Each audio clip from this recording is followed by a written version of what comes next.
오늘 성경 말씀은 출애굽기 40장입니다. 출애굽기 40장 17절부터 21절까지 보겠습니다. 출애굽기 40장 17절부터 21절까지입니다. 제가 읽도록 하겠습니다.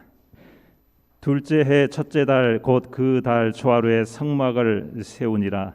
모세가 성막을 세우되 그 받침들을 놓고 그 널판들을 세우고 그 띠를 띄우고 그 기둥들을 세우고 또 그 성막 위에 막을 펴고 그 위에 덮개를 덮으니 여호와께서 모세에게 명령하신 대로 되니라.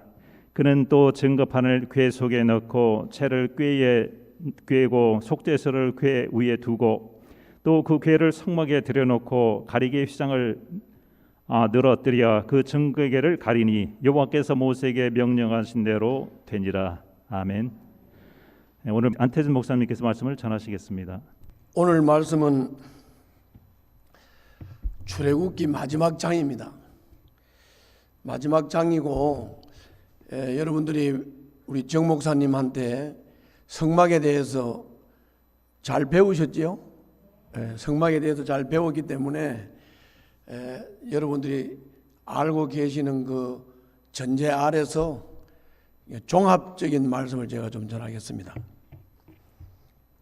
오늘 본문은 이제 그 17절부터 원래 그 33절까지가 뭐냐면은 그 이스라엘 백성들이 애굽에서 나와 가지고 시내산에 와서 이제 모세가 하나님 앞에 가서 그 성막의 모양을 다 하나님이 보여주시고 성막의 설계를 알려주셨어요.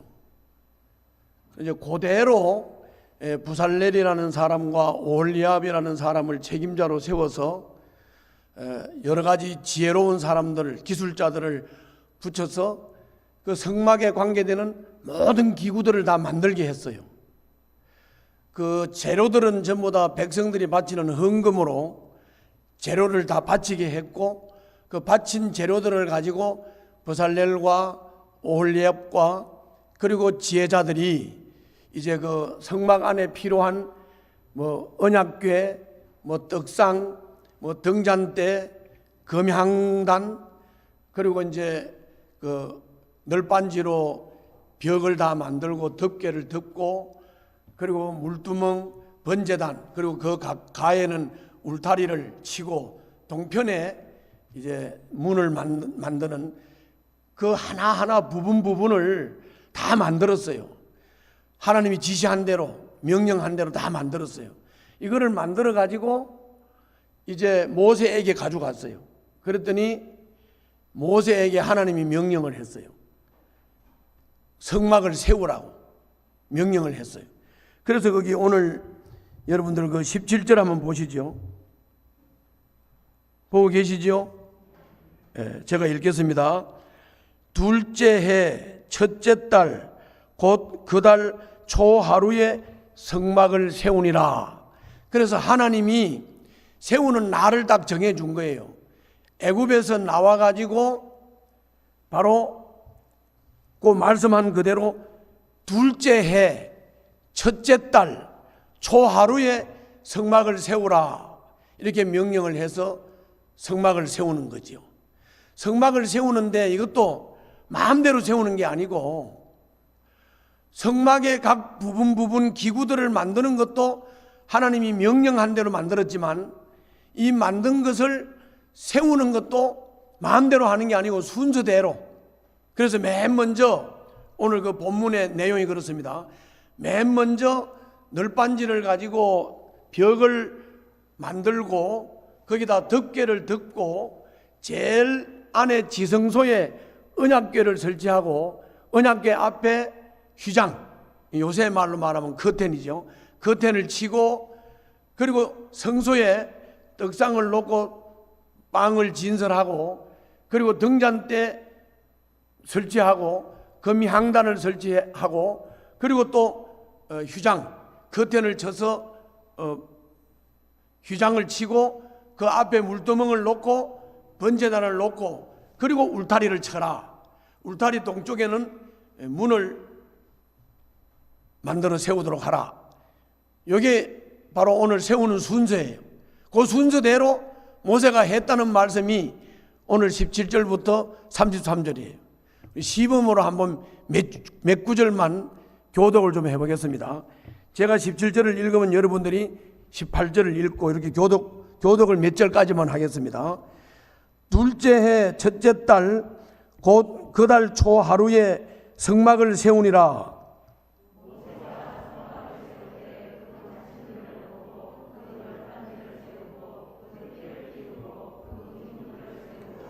또 성막 위에 막을 펴고 그 위에 덮개를 덮으니 여호와께서 모세에게 명령하신 대로 되니라.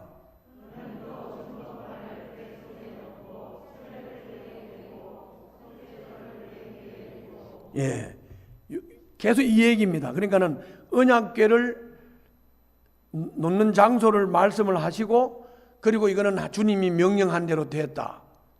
그리고 이게 33절까지 계속 가는 거예요. 그래서 이제 언약궤, 떡상, 등잔대, 그리고 향단, 그리고 휴장 치는 거, 그리고 물두멍 놓는 거, 번제단 놓는 거, 울타리 치는 거, 울타리에다가 휴장 쳐서 동쪽에 문을 내는 거, 요거를 다 설명한 것이 17절부터 33절이에요.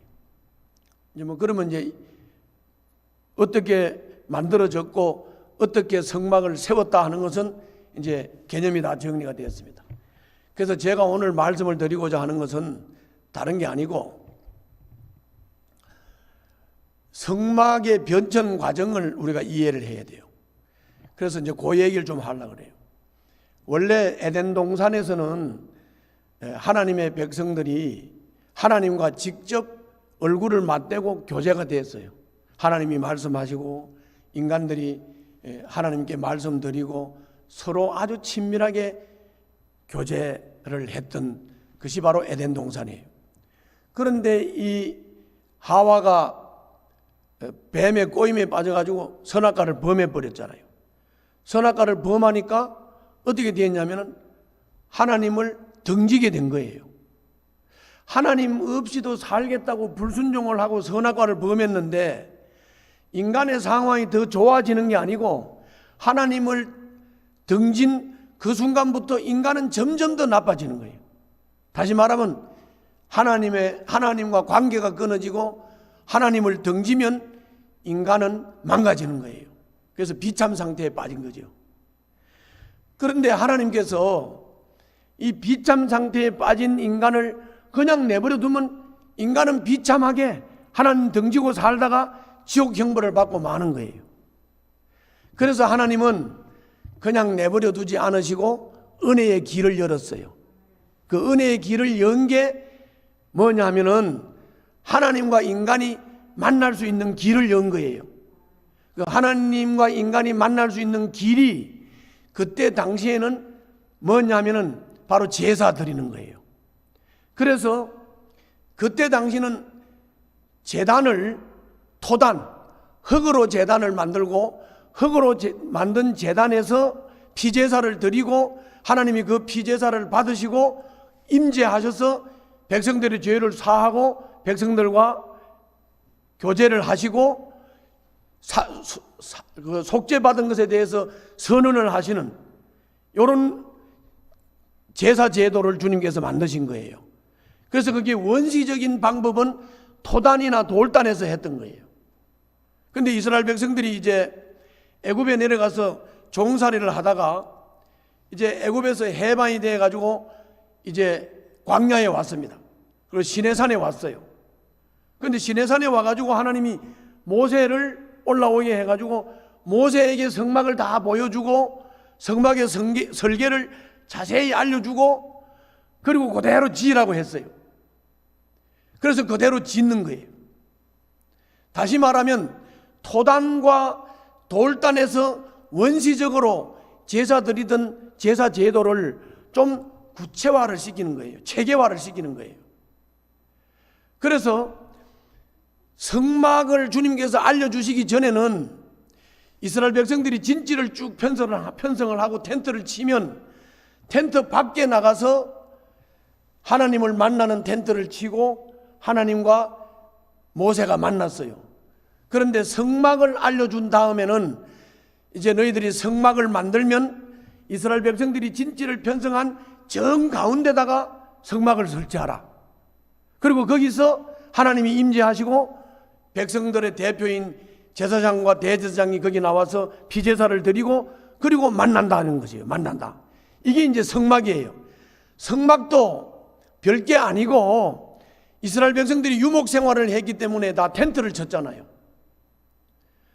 이 유목 생활이라는 것은 항상 주둔해 가지고 짐승을 키우다가 또 풀이 다 없어지면 또 옮겨가야 되죠.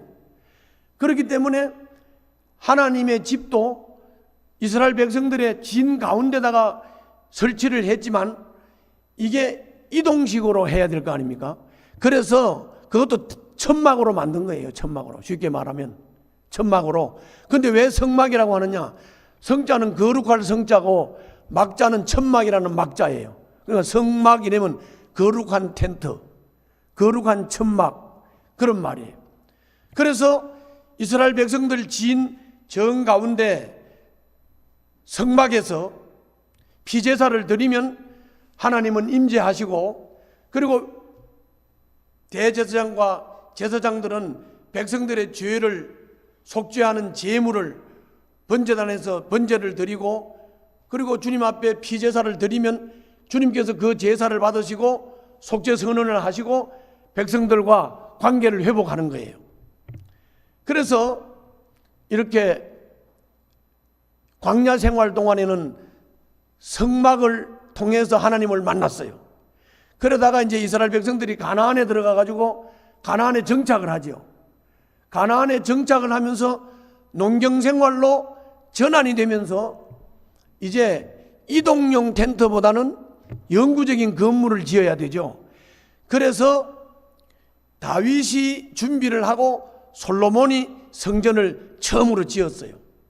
이게 이제 광야에서 하나님을 만났던 장소인 성막을 이제 가나안에서는 영구 건물로 지은 거예요. 원리는 똑같아요. 모양도 똑같고. 그래서 이제 성전을 지었어요. 그게 솔로몬 성전이에요. 이 솔로몬 성전이 이스라엘 백성들이 죄를 범하고 우상 숭배하고 고아와 과부 돌보지 않고 말씀에 불순종하고 말씀 멸시하고 무시하고 하다가 바벨론에 하나님이 바벨론을 도구로 사용해서 바벨론의 공격을 받아서 나라가 다 망해버리죠. 성전도 다 파괴돼 버리죠. 그래서 바벨론 포로 생활에 들어갔죠. 그러다가 70년 지난 뒤에 이제 바벨론의 포로를 귀환하는 일이 있었어요. 그게 바벨론이 망하면서 페르시아 제국이 들어서면서 고레스 왕이 이스라엘 백성들을 이제 귀환을 시켰어요. 그게 이제 포로 잡혀간 지 70년 뒤에요. 70년 뒤에 이제 포로 귀환이 되면서 그때 당시에 총독이었던 스룹바벨에 의해서 성전이 재건이 돼요. 그걸 보고 우리가 스룹바벨 성전이라고 그래요. 이 스룹바벨 성전도 이제 역사 속에서 무너지면서 헤롯 시대에 와가지고 헤롯 대왕이 정치적인 목적으로 46년간이라고 하는 엄청난 공사기간을 통해서 헤롯 대성전을 짓게 되죠. 그게 이제 예수님 당시 성전이에요. 그런데 예수님이 오셔가지고 헤롯 대성전이 어마어마하고 엄청난 대리석으로 고급스럽게 화려하게 지었는데 공사기간이 46년이니까 엄청나겠죠. 아주 엄청나게 지었죠. 그래서 그거를 제자들도 긍지를 삼고 자랑을 했고 유대인들은 그걸 긍지 삼고 자랑하고 그랬어요. 그때 마지막 마태복음 24장에 가면은 예수님의 제자들이 예수님을 성전 앞에서 예수님에게 성전을 보시라고 그러면서 성전을 자랑했어요. 이게 얼마나 멋있느냐고. 이게 아주 고급 대리석으로 만든 거라고 이렇게 자랑을 했어요. 그랬더니 예수님이 아주 충격적인 말씀을 해요. 뭐라고 말씀하느냐 하면은 이 성전 화려하다고 자랑하는 거, 이 성전 돌 위에 돌 하나도 남지 않고 다 무너진다 그랬어요. 그러니까 유대인들은 충격이죠.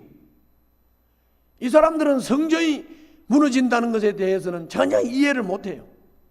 그런데 예수님이 성전이 무너진다 그랬어요.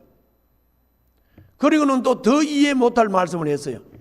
너희들이 이 성전이 돌 위에 돌 하나도 남지 않고 다 무너지고, 또 그리고 너희들 이 성전을 헐면 내가 3일 뒤에 세우겠다, 이렇게 말씀했어요. 그러니까 더 이해가 안 되죠. 아니 46년간 공사해가지고 지은 성전을 어떻게 3일 만에 짓는다고 하느냐. 그래서 제자들은 이해를 못했고, 그리고 유대인들은 예수님을 죽여야 되겠다. 그래서 예수님을 죽일 음모를 하죠. 그런데 사실은 그 말은 제자들도 못 알아들었고 유대인 지도자들도 못 알아들은 것이지 예수님이 잘못 말한 게 아니에요. 그 말이 무슨 말이냐면 이런 말이에요. 요한복음에도 분명히 말씀했죠. 그것은 예수님을 두고 하시는 말씀이라고 분명히 요한복음에서 말씀을 했어요. 요거를 정리해서 말하면 이런 거거든요.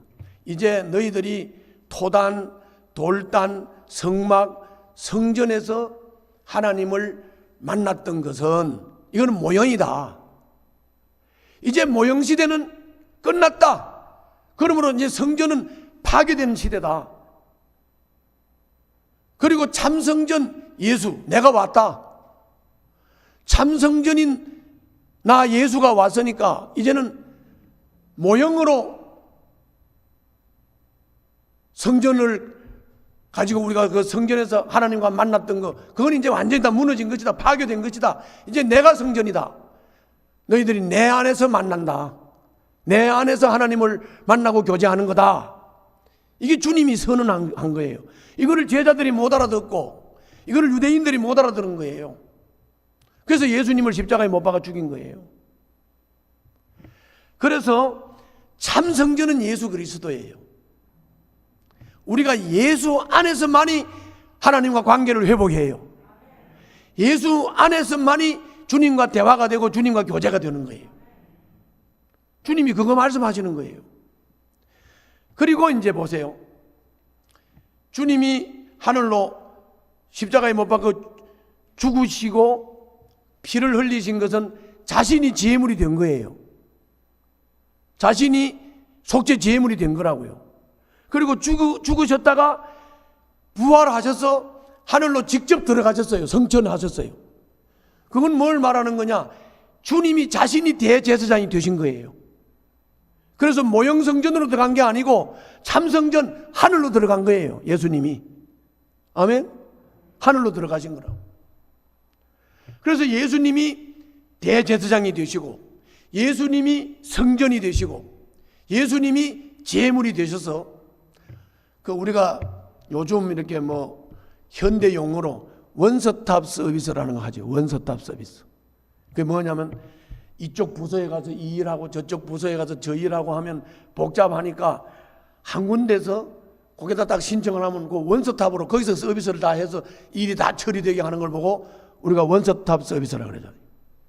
예수님이 이 죄 많은 인생들, 비참한 인생들에게 원스톱 서비스를 한 거예요. 뭐냐? 자신이 제물 되시고 자신이 대제사장 되시고 자신이 성전이 되셔서 그냥 예수만 믿으면 예수 안에서 속죄 제사도 되고 예수 안에서 모든 게 다 해결이 되도록 하신 거예요. 그리고는 성전하시면서 약속했죠. 성령을 너희에게 보내겠다. 약속을 했죠. 그래서 그 보내신 성령님이 어떤 사람에게 임하느냐? 예수를 영접하고 거듭난 사람에게 성령님이 임하셔서 그 사람을 거듭나게 하죠. 그러면 거듭난다는 말이 뭔 말이냐? 거듭난다는 말이 뭔 말이냐? 그 말은 다른 게 아니고 거듭난다는 말은 하나님을 등지고 하나님 없이 내 멋대로 살겠다 하는 마음을 가졌던 인간이 예수를 영접하고 거듭나서 예수 안에 들어가면 이제는 내 멋대로 하고 싶은 게 아니라 하나님 뜻대로 살겠다 하는, 다시 말하면 거듭나기 전에는 죄에 끌리는 본성을 가지고 있었고 거듭난 다음에는 의에 끌리는 본성으로 바뀐 거예요. 그걸 보고 거듭났다 그래요. 거듭났다 그래요. 그래서 예수를 영접하고 거듭나서 예수 안에 들어가면, 예수 안에 들어간 사람은 어떻게 되느냐? 어떻게 되느냐? 이제 거듭났기 때문에 의를 행하고 싶은 본성이 바뀌어. 이 사람을 보고 구원받은 사람 이렇게 말하고, 이 사람을 보고 예수 안에 있는 사람 이렇게 말하는 거예요. 그래서 이 사람을 보고 이제 서신서를 쭉 보게 되면 이런 사람, 예수를 영접하고 거듭나서 예수 안에 들어간 사람, 이 사람을 보고 뭐라고 말했느냐? 성전 이렇게 말했죠. 고린도전서 3장 16절에서 뭐라 그랬어요? 너희가 성전인 줄 모르느냐 그랬죠. 성전이라 그랬어요. 예수를 영접하고 거듭난 사람을 보고 성전, 예수 믿고 거듭난 사람들이 모이는 공동체를 보고 성전 이렇게 말하는 거예요. 그래서 여기 한 분 한 분 앉아 계신 분들이 예수를 진정으로 영접했다면 그 사람은 성전이고, 그 사람들이 모여서 배동교회를 이루었으니까 배동교회는 곧 성전인 것이죠.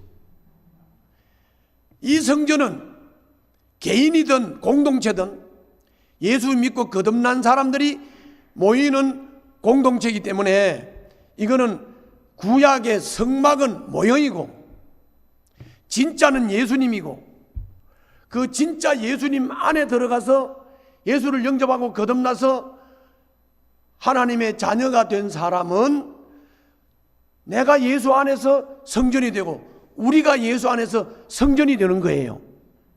그러므로 오늘 이 본문에 보면 하나님 명령대로 했다, 하나님 말씀대로 했다 하는 것이 7번이나 반복이 돼요. 그 말은 뭔 말이냐면, 성막을 하나님이 명령한 대로 짓다면, 성막을 하나님이 말씀하신 대로 짓다면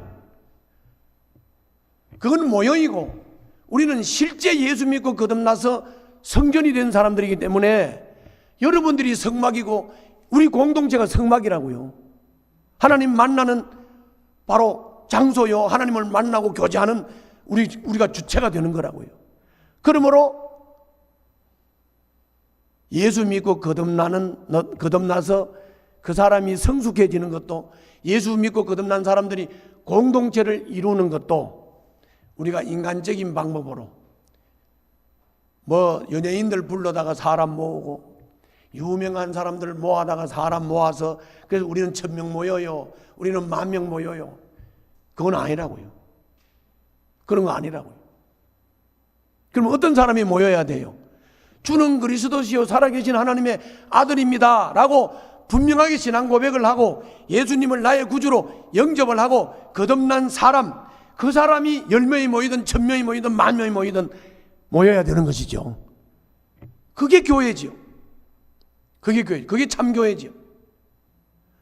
그러므로 교회는 인간적인 방법으로 모임을 만드는 게 아니고 인간적인 방법으로 예수를 믿게 하는 게 아니라고요. 어떤 방법으로? 주님의 명령대로. 주님의 명령대로 그 사람이 예수를 영접하고 주님의 명령대로 배동교회 공동체가 이루어져야 되는 거예요. 그래서 제가 지난번에도 한번 여기 와서 설교하고 내려가면서 정 목사님이 도착했는지 연락 전화를 왔길래 내가 그때 그 얘기를 했어요. 다른 얘기는 다 생략을 하고 이런 얘기를 했어요. 목사님은 그래도 죽으나 사나 자리 지키면서 그저 한 사람 붙여주면 그 사람 예수 영접하게 하고 그 사람 하나 모이고 둘 모여서 배동교회 전체가 주님을 머리로 해서 주님의 통치를 받고 주님의 다스림을 받는, 주님께 순종하는, 주님 명령대로 하는, 주님 말씀대로 하는 그런 성도들 그렇게 만들고 세웠으니까 진짜로 보람된 일을 했다. 아멘. 진짜 보람된 일을 했다. 그렇게 제가 말씀을 드렸어요. 그거예요. 교회는 인간 제조로 되는 게 아니에요. 교회는 여기 유명한 연예인이 유명한 유명한 사람이 여기 와가지고 인기몰이 한다고 교회가 되는 게 아니에요. 교회는 주님의 말씀대로 되는 거예요. 교회는 주님의 명령대로 되는 거다. 그러면 교회가 진짜 교회가 어떤 교회냐? 하나님 말씀대로 순종하는 교회가 진짜 교회예요. 아멘. 그게 진짜 교회예요. 그래서 오늘 그 본문도 보면은 그게 정확하게 나와 있거든요. 그래서 여러분 한번 33절 한번 보세요.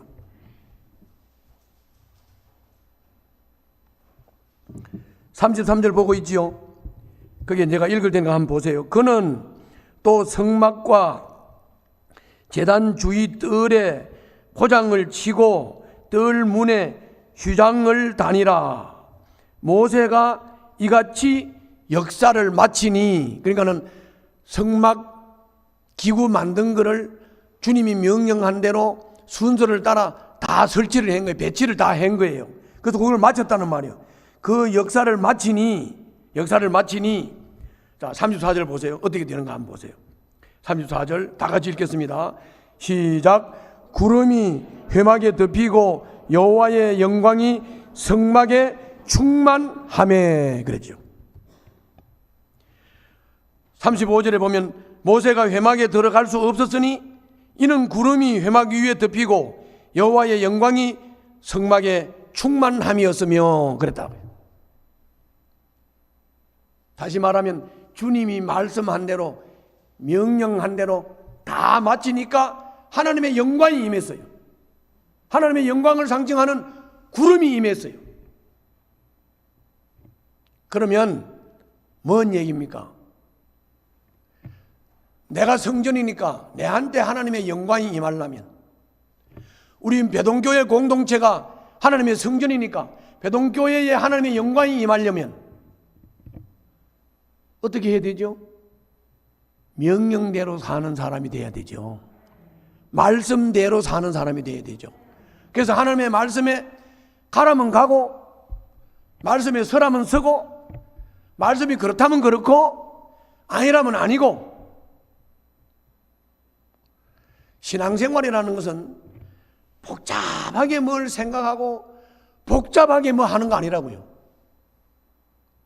신앙생활은 단순하게 해야 돼요. 단순하게. 말씀이 그렇다면 그런 거예요. 아니라면 아닌 거예요. 말씀이 가라면 가는 거예요. 서라면 서는 거예요. 오늘 거기 36절에도 보면 그렇게 나오죠. 구름이 성막 위에서 떠오를 때에는 이스라엘 자손이 그 모든 행진하는 길에 앞으로 나아갔고, 구름이 떠오르지 않을 때에는 떠오르는 날까지 나아가지 아니하였으며 그랬다고요. 가고 오는 것도, 머물고 가는 것도 하나님이 명령해야 가는 거예요. 내가 가고 싶다고 가는 게 아니에요. 내가 가고 싶다고 가는 게 아니라, 내가 가고 싶어도 구름이 떠나지 않고 하나님의 영광이 그 성막에 그대로 머물러 있으면 가고 싶어도 안 가고 기다려야 되는 거예요. 그랬다가 내가 가기 싫어도 구름이 떠나면 빨리 텐트 걷어가지고 따라가야 돼요. 내가 가고 싶다고 가는 것도 아니고 가기 싫다고 안 가는 것도 아니에요. 이게 신앙이에요. 이게 신앙. 우리가 타락한 이유가 뭐예요? 내 멋대로 하겠다고 하다가 타락한 거 아닙니까? 우리가 비참 상태에 빠지고 지옥 상태에 빠지게 된 이유가 뭡니까? 불순종하고 내 멋대로 하려다가 그렇게 된 거 아닙니까? 그렇기 때문에 우리가 예수 영접하고 거듭나서 회복이 된 건데, 회복된 인간은 다른 거 아니에요. 회복된 인간은 주님의 다스림을 받는 인간, 주님의 통치를 받는 인간, 다시 말하면 주님 앞에 순종하는 인간이 돼야 되는 거예요. 그게 진짜 회복된 인간이에요. 그럼 사람들은 이런 염려를 하죠. 그래도 밥 먹고 살 수 있어? 아니 뭐 주님이 가라면 가고 주님이 서라면 서고 그렇다면 그렇고 아니라면 아니고, 가고 싶어도 못 가고 안 가고 싶어도 가야 되고, 그럼 뭐 인간에게 뭐 자유가 있나요? 뭐 이러면서 이제 그래 가지고도 밥 먹고 살 수 있어요. 밥 먹고 살 수 있어요. 걱정하지 마세요. 밥 먹고 살 수 있다고요. 그 뒤에 38절에 보면 그 답이 분명히 나왔다고요. 38절에 뭐라 그랬어요? 낮에는 여호와의 구름이 성막 위에 있고 밤에는 불이 그 구름 가운데 있음을 이스라엘의 온 족속이 그 모든 행진하는 길에서 그들의 눈으로 보았더라 그랬단 말이에요. 뭔 말이에요? 낮에 왜 구름 기둥이 필요합니까? 낮에 구름 기둥은 덥기 때문에, 열대지방에 덥기 때문에 그늘이 되어주는 거예요. 밤에는 왜 구름 기둥 사이에 불 기둥이 있었을까요? 그거는 또 열대지방은 밤이 되면 추워요, 광야는. 그래서 불빛으로 따뜻하게 보호를 했던 거예요. 이 말은 무슨 말이냐면 이런 말이에요. 우리 인간이 하나님의 말씀대로 순종하고 주님이 인도하시는 대로 인도를 받는 삶을 사는 게 가장 안전하고 주님의 보호를 받는 길이고, 그 길이 행복한 길이고, 그 길이 가장 축복의 길이다. 아멘. 그걸 보여주는 거예요. 주님의 보호를 받으려면 순종해야 보호받아요. 순종해야. 여러분들 잘 한번 생각해 보세요. 이 말씀을 딱 듣고 제가 전하는 말씀은 복잡하지 않아요. 단순한 거니까 잘 생각해 봐요. 여러분들 일생을 한번 쫙 돌아봐요. 돌아보고 일생에 문제가 생겼을 때가 여러 번 있을 거예요. 그 문제 생겼을 때를 잘 보세요. 어떨 때 문제가 생겼는가? 다른 거 없어요. 여러분들이 마음대로 하려고 하고 하나님의 말씀을 빗나가서 뭔가 엉뚱한 짓을 할 때 문제가 왔어요. 그때 문제가 오는 거라고요. 순종하고 다스림을 받을 때는 절대 문제가 없어요. 할렐루야. 아주 중요한 얘기예요. 그래야 보호받아요. 여러분 꼭 하나님의 다스림과 통치를 받는 여러분들 되시기를 바랍니다. 주님이 말씀하시는 대로 삶을 사시기를 바랍니다. 그러면 주님께서 지켜주시고 보호해 주실 줄로 믿습니다. 기도하겠습니다. 살아계신 우리 아버지, 귀한 말씀 주셔서 감사합니다. 우리 배동교회 성도들이 지금까지도 주님의 뜻에 순종하며 잘 자라고 성숙했사오니 앞으로도 성숙한 성도들로 자라고 성장할 수 있도록 축복해 주시옵소서. 예수님 이름으로 기도하옵나이다. 아멘.